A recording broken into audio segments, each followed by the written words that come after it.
I know. I have a marker if you want to do the I fight for. We could write something on it. I have a marker. I just don't know if the brand team would be cool. I know. I'm like the brand team's gonna be like, what is that? Yeah. I have a I fight for it. But also we do fight for them. Yeah.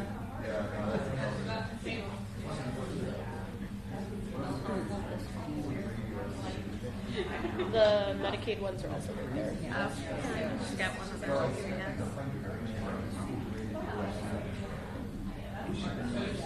Should I write abortion?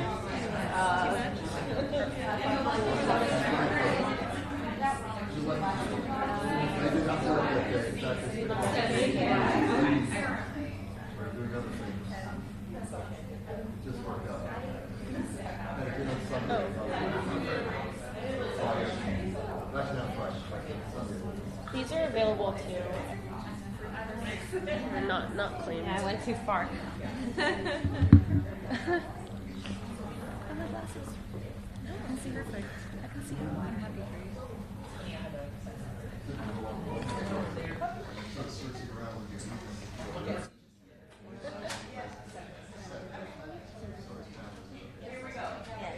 Okay, the color theory.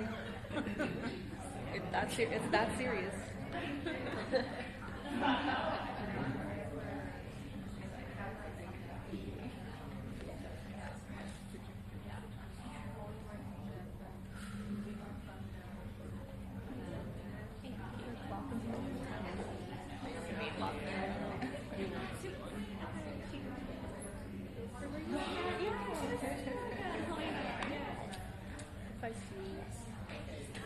Just go like this.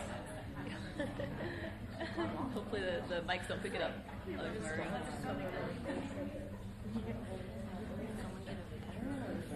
Yeah, I think we've gotten a few pictures so far, but it's not even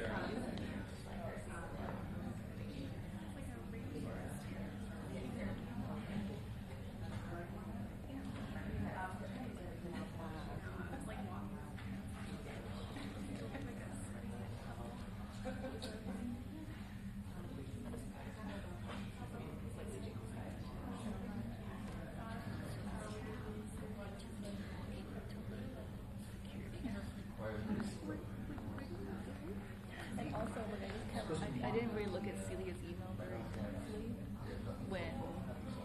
so I was like, oh, I don't know what room it is, so I have to pull it out real quick.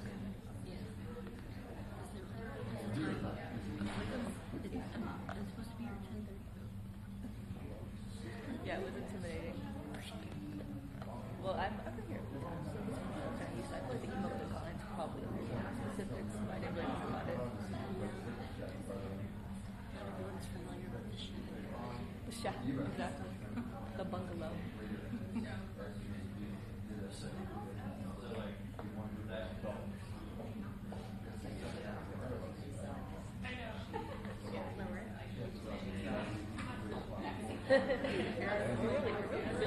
We're really analyzing these posters. I know, yeah. The posters are being analyzed. I appreciate You know this. what? I'm glad we're being used. Right, because yeah. Like usually when I try to do a hat, I was gonna bring a hat, but Celia didn't tell me to bring a hat, so this, so that was very exciting. no hats. I would have brought a hat, but I didn't. It feels kind of random to have a hat. It was kind of random. I would have done. I'm not really liking my hair today. It's the humidity is great for anyone to I really don't know where those ears from. Yeah, like, I don't know how long I mean this for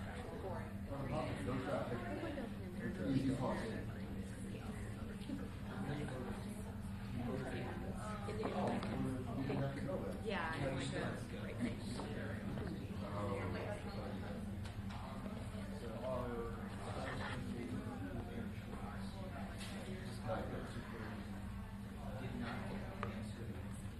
kind of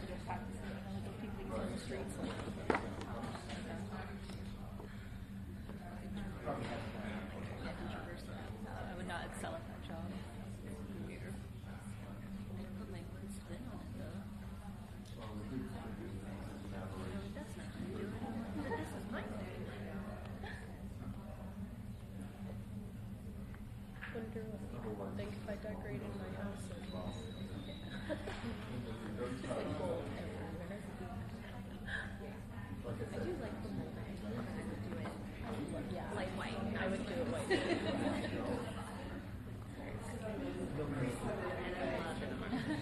I did not realize it was something. Yeah, me too. Yeah.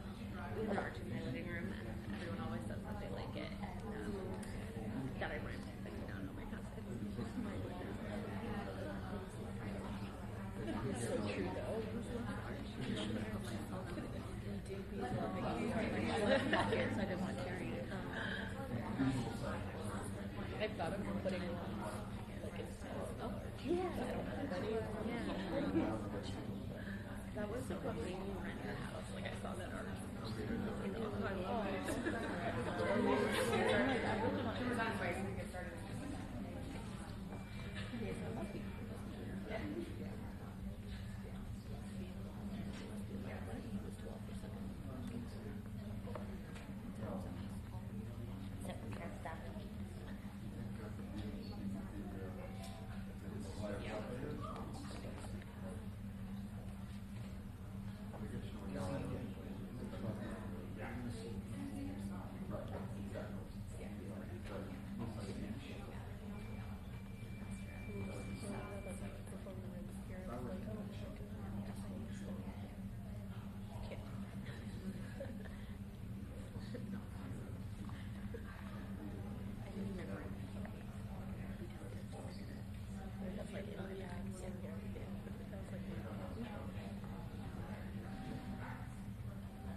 He's being nice.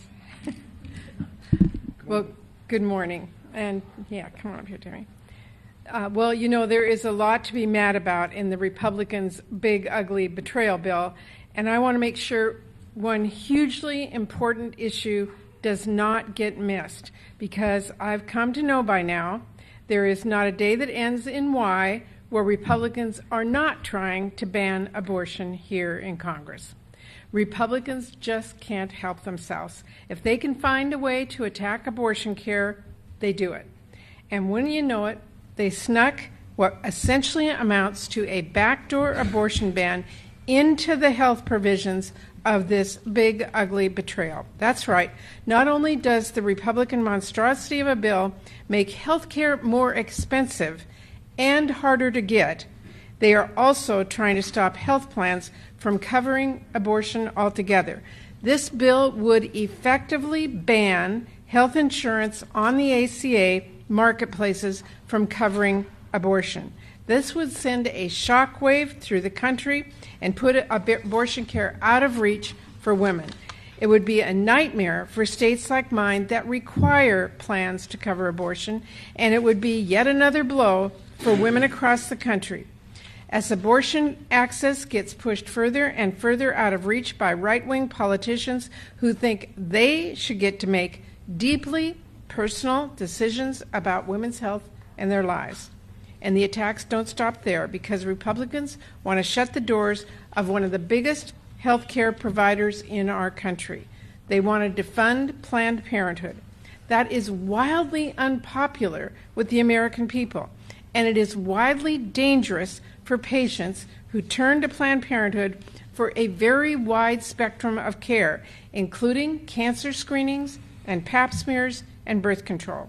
And if it were successful, Republicans would be closing the doors to 200 health centers, and that includes cutting the number of Planned Parenthood health centers in states with abortion access by half, and stripping away people's access to abortion and other reproductive health care. It is hard to understand how devastating that would be. We are talking clinics shuttering across the country, overwhelmingly in states where abortion is legal. We are talking women left with no options for the care that they need. It doesn't matter if you are a rape survivor, or if you have a medical emergency, or if you simply don't want to become a parent. Whatever your reason, whatever state you are in, if Republicans get their way, abortion care will be a lot more expensive and a lot less accessible. For some patients, it will be simply impossible to get the care they need, regardless of how badly they need it. We have already seen, with painful clarity, how dangerous abortion bans can be for patients. We've already seen patients pushed to the brink and even killed because they could not get the care they needed. And now Republicans are about to mark the anniversary of the Dobbs decision by taking their extremism to new heights. We are not going to be silent about this big, ugly betrayal, including what it means for reproductive rights. We're not going to be silent about Republicans' backdoor efforts to ban abortion nationwide. And we're not going to stop pushing back to make sure this bill goes nowhere except the garbage bin. Thank you, Senator Murray, who has been such a great leader on this issue, as well as Senator Baldwin. I'm proud to be joined by them and our guests from Planned Parenthood and the Guttmacher Institute. Okay. We're here today to decry the backdoor abortion ban that Republicans have put in to their reconciliation bill, to their appropriations reconciliation bill. We're going to fight it with everything we have. It is wildly unpopular with the American people. Just you look at every corner of America, and Americans want to preserve a woman's right to choose. The Dobbs case reversed that. The Supreme Court, stacked by hard right ideologues, undid the decision undid abortion rights in the awful Dobbs case, reversing Roe. 3 years later, 21 states following through have significantly restricted the right to choose. 14 have total abortion bans. But that's not good enough for our Republican colleagues. They want every state to have a ban. And what they do is they make abortion inaccessible to so many millions of women who want them. In states like Texas, maternal mortality is spiking. Since Dobbs, 1 in 5 people have to travel great distances across state lines and wait weeks just to get care. And just think about it. A woman, it's a difficult decision for women, many women. And then to make them travel and be alone and find a hotel room and then go to a clinic that they're not even familiar with under these traumatic circumstances, that alone is cruel enough. But these fanatics, these anti-choice fanatics, will stop at nothing. And when we hear these horrible statistics and what's happening, what's the reaction of Senate Republicans? They double down. They want to double their efforts on their crusade against women's health care and their right to choose. Right now, as we speak, Republicans are trying to jam through one of the most extreme radical provisions deep in this big, ugly betrayal. 2 nasty provisions. One was in the House. Now they've added another one to defund Planned Parenthood and eliminate coverage for comprehensive reproductive care from the marketplace, the ACA marketplace, adding tens of millions more women who will not have access to the right to choose. Under the Republican bill, 200 Planned Parenthood centers would close. More than 90% of these closures would be in states where abortion is legal. where the voters of the state, the people of the state, have decided they want to keep the right to choose for women. So don't let Republicans try to tell you this is about states' rights. That's not what they're trying to do. This is a national bill. If they believed in state rights, they'd have no provisions, neither of these provisions in the bill. In all, under these awful provisions, 1 in 4 abortion providers nationwide would be eliminated. 1 in 4. And on ACA coverage, Republicans are trying to prevent tens of millions of Americans who get health coverage from their state marketplace from being able to access abortion.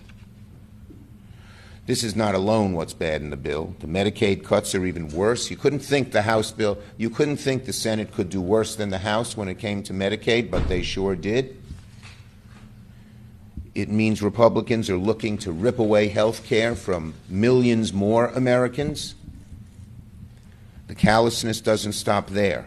They're also fighting to take Americans' rights away in terms of reproductive rights. So let's make no mistake about it. This is a backdoor abortion ban snuck into the bill by the Republican senators because they, unlike their constituencies, are vehemently anti-choice. Well, right now, Senate Democrats will fight these devastating and deadly measures with everything we got, everything, including the bird bath. One of these provisions might well be susceptible to the bird bath. We don't know, but we're certainly going to make the argument against both provisions. And they both might be susceptible, one a little more than the other. But the Senate Democrats, we stand together. We fight back against Republicans every step of the way. And because, as Abe Lincoln said, public sentiment is everything, and public sentiment is completely on our side, we will win this fight. We will never stop fighting till we do. Tammy Baldwin. Thank you, Chuck. Thank you, Mr. Leader. Good morning, and I want to start and take a moment to reflect on the events over the weekend. The senseless, abhorrent, cowardly events in Minnesota hit very close to home for my constituents who are grieving alongside our Midwestern neighbors. And sadly, for those from Planned Parenthood and the reproductive rights community, too. My heart goes out to the victims, those grieving, those fighting for their lives, and those who are scared, and anyone who's impacted by this tragedy. We are lucky for the law enforcement who put their lives on the line to apprehend the suspect and prevent further heartbreak. This kind of political violence is simply unacceptable, and it is not who we are as a country. And we must come together to condemn this kind of hate wherever it exists and remind ourselves that we are better than this. I am honored to join my colleagues and reproductive rights leaders to spotlight yet another way this Republican budget bill will take away health care from Americans and gut their right to choose. Planned Parenthood is truly a saving grace for so many in my state and across the country. For Americans, Planned Parenthood clinics, for some of them, they're the only option they have for affordable health care, for basic reproductive care, to life-saving cancer screenings. It's also often the only place women can get abortion care and control their own bodies and their own futures. In a state like Wisconsin, where we lived through 15 months with no access to abortion care because of a law passed in 1849, today there are just a few Planned Parenthood clinics providing abortion services in 3 counties, which means 69 counties in Wisconsin have no access. If these Planned Parenthood clinics were to close, women in my state could be left again with no other option than to leave the state just to get the care that they need. If these clinics close, Republicans would be further widening health care deserts in rural Wisconsin, making more of our friends, neighbors, and colleagues delay or forego care because they can't afford it, or they can't take the time off work or find child care to drive hours to see a doctor. But as we all know, Planned Parenthood and places that offer reproductive care are our Republican colleagues' favorite target. They make Planned Parenthood a punchline to their jokes and a subject line to their fundraising emails. What they neglect to admit is it's a lifeline for our constituents. This bill says that the mother of three, the young woman trying to make ends meet, the veteran in need of care, and anyone else on Medicaid can't use their coverage at Planned Parenthood for annual checkups, cancer screenings, or birth control. We're not just talking about abortion. We're talking about basic health care that everyone needs and that my Republican colleagues say they support. But by doing this, they are one step closer to their North Star, a national abortion ban. So it seems they're okay with these devastating consequences. Even worse, it is also in service of finding every dollar that they can to pay for their scheme to rig the tax code for big corporations and their wealthy friends. The more I think about it, I'm struck by the idea that this provision so perfectly captures what this Republican Party has come to stand for: to tilt the tax code in favor of the rich and huge corporations at all costs, and to take away a woman's right to choose. We're not going silently into the night. At the ballot box, in poll after poll, and what I hear as I travel the state, is that women want their right to choose. They want their fundamental freedoms back. They want affordable health care. They want more affordable health care options. This Republican bill would do just the opposite, jacking up health care costs, limiting affordable options, and taking away more women's rights to control their own bodies. It's wrong. It's not what Americans want, and we're going to fight it. Thank you. Okay. Our next speaker is Alexis McGill Johnson. She's the president and CEO of Planned Parenthood and has done a great, great job.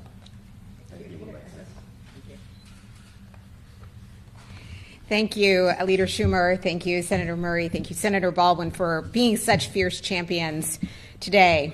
We are here because Republicans want to use their big, bad betrayal of a reconciliation bill to make it even harder to get an abortion in the United States. And they are willing to harm patients across the country to do it. Let me explain. Last month, House Republicans voted to defund Planned Parenthood health centers. And in the coming days, it is very possible the Senate could do the same. If President Trump signs this into law, the consequences would be catastrophic. Nearly 200 Planned Parenthood health centers could close. More than 1.1 million patients could lose access to care, birth control, wellness visits, STI tests, cancer screenings, and more. More than 50% of the health centers at risk of closure are in states, as they've said, where abortion is still legal. These closures could eliminate 1 in 4 abortion providers nationwide. Let's call defunding Planned Parenthood what it is: a backdoor abortion ban. The harm doesn't stop there. They've also snuck a provision that would bar ACA marketplace plans that would include abortion coverage from receiving federal subsidies. That means that people won't be able to use the health insurance they pay to get the care they need. Our opponents keep saying their goal is only to avoid subsidizing abortion care. But the truth is, federal dollars already don't cover abortion care, except in some very specific, very rare circumstances. So when you look at the whole picture, it really comes into focus. Their real goal is to make it harder for everyone to get an abortion. No one wants this to happen, and there's still time to stop this bill. We are asking the 19 million Planned Parenthood supporters and the majority of people in this country who want abortion to be legal to stand up and make their voices heard. Call and email your members of Congress and ask them to oppose this bill. Let's keep marching and shouting and rallying, because I know together we can defeat this outrageous attack. Thank you, Alexis. Now we have Amy, who's Director of Federal Policy from the Guttmacher Institute. Amy Furdak-Karnick. She'll spell it for you. Hello. My name is Amy Friedrich-Karnick, and I thank Senator Schumer for having us here today. The Guttmacher Institute is a nonpartisan research and policy organization dedicated to advancing reproductive health access for all people. It is clear that this reconciliation bill could have sweeping consequences for the national landscape of reproductive health care access, serving as a backdoor abortion ban. All types of sexual and reproductive health care are inextricably linked. So when restrictive policies are aimed at one form of reproductive health care, or they target a provider like Planned Parenthood, our research shows that the implications are broad and have a ripple effect. By attempting to exclude Planned Parenthood health centers from federal funding streams, this bill would make abortion care even more inaccessible. As you heard, it puts 200 Planned Parenthood clinics, the majority of which provide abortion care, at risk of shutting their doors. The landscape of abortion access is already incredibly fractured. 13 states are currently enforcing total abortion bans, and many others have severe restrictions, and many clinics have already been forced to close since Dobbs. And for the over 1 million people who obtained clinician-provided abortion care last year, our data demonstrate that approximately 155,000 of them crossed state lines to access this care in 2024. Closing even one clinic can impact access to care in a community, and for patients who are forced to travel. And the scale at which this reconciliation package threatens to decimate access to abortion care by discriminating against Planned Parenthood would be devastating for patients and communities around the country. It's a backdoor abortion ban. Furthermore, by excluding Planned Parenthood from federal funding streams, the entire ecosystem of family planning clinics would be impacted.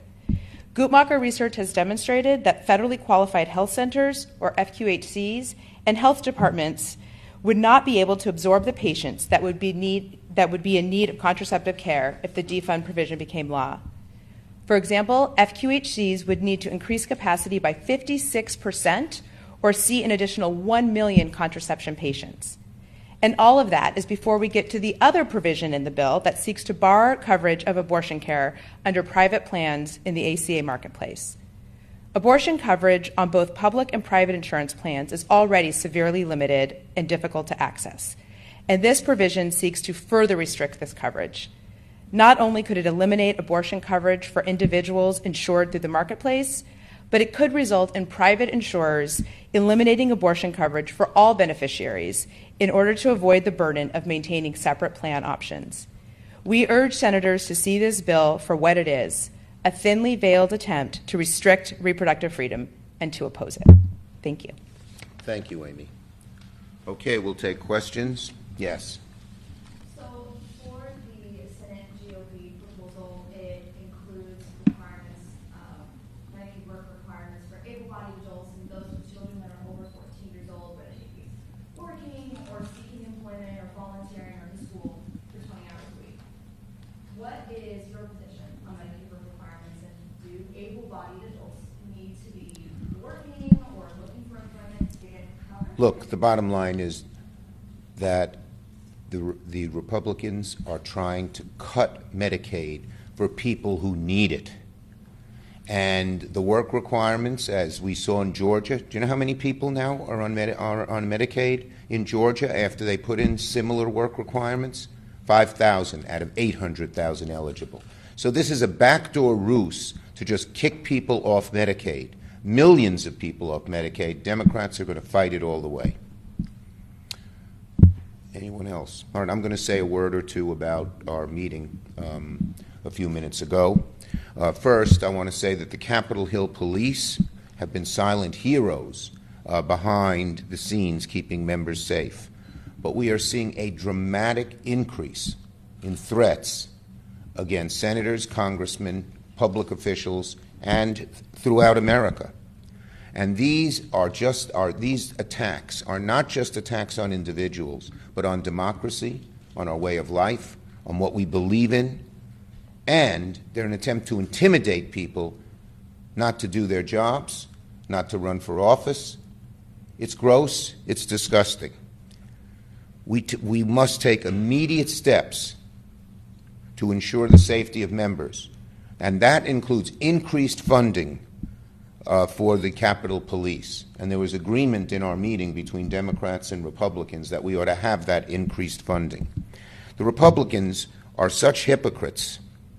Today, the Trump administration cut the AIMED program, AIMED. That's a program aimed to spot lone wolf actor violent people, violent extremists. Doesn't that sound exactly what like happened in Minnesota? And they're cutting it. It's outrageous. But that's what they do. The last top officials at this program that aims to spot the so-called lone actor, violent domestic extremists were reassigned. In the 4 months that Trump has took office, his administration has shrunk the Department of Homeland Security's Center for Prevention Programs and Partnerships, CP3, from dozens of analysts to fewer than 10 people. So here, with violence increasing, they are shrinking the number of law enforcement people aimed at trying to prevent that violence from ever occurring. Right now, we need to give our law enforcement more, not less. It's just totally hypocritical of this administration. The dangerous environment isn't spontaneous, however. It's being stoked, often deliberately, by reckless rhetoric coming from some of the most powerful voices in the country. When political opponents are treated like enemies, when leaders encourage the kind of protests that can lead to violence, it increases that violence. So it's the responsibility of all leaders, especially President Trump, to not just unequivocally condemn hatred, but to stop the violent and regressive language against political opponents. I'll tell you first way he could start. He should demand that Mike Lee takes down his disgusting tweet on X about the Minnesota shootings. I asked him to do it yesterday. Well, he wouldn't listen to me, but he'll listen to President Trump. We have to do more in every quarter, and we will. Thank you. Any other? Yep. Okay. And I want to thank our great volunteers. We believe in you, and as Abe Lincoln said, public sentiment is everything. Public sentiment will help us win this battle. So thank you all very, very much. Thank you so much, Leader Schumer.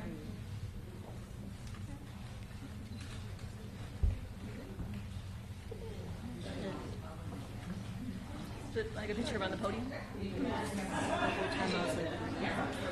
I was like, I'm really gonna need all these photos. Yeah.